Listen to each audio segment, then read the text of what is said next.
জনগণের সাথে আপনারা কানামাছি খেলা খেলছেন, আপনারা লুকোচুরি করছেন। আপনার সরকারের ভেতর থেকে মনে হয় তারা কেউ নির্বাচন চায় না, একটা মূলা ঝুলিয়ে রাখার চেষ্টা করছে। দোসরদেরকে দুধ কলা দিয়ে পোষা হচ্ছে। মাননীয় প্রধান উপদেষ্টা, আজকে মানুষ কিন্তু নানা কথা বলছে, নানা কথা ভাবছে।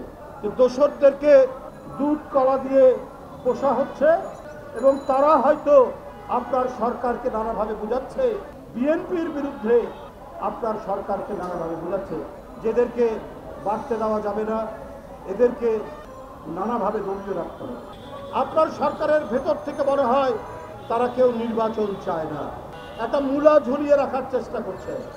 ডিসেম্বরে, না হলে ফেব্রুয়ারিতে, না হলে জুনে, এইরকম নানা কথা বলছে, কিন্তু কেউ সুনির্দিষ্টভাবে বলছেন না অমুক মাসেই নির্বাচন হবে এবং সেই জন্য প্রয়োজনীয় পদক্ষেপ এই সরকার থেকে নেই।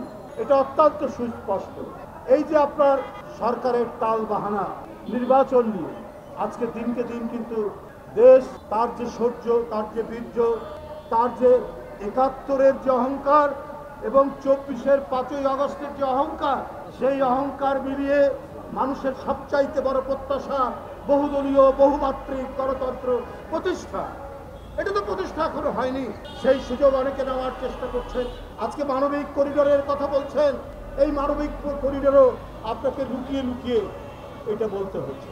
আপনার জনগণের ম্যান্ডেট নেই, আপনি নির্বাচিত নন, আজকে সব দিক থেকে এই কথা ঘটিত হচ্ছে। এটার প্রতিক্রিয়া কি হবে, আমাদের সার্বভৌমত্বের অবস্থা কোথায় দাঁড়াবে, এটা জনগণের কাছে কোনোভাবেই খোলাসা করেনি।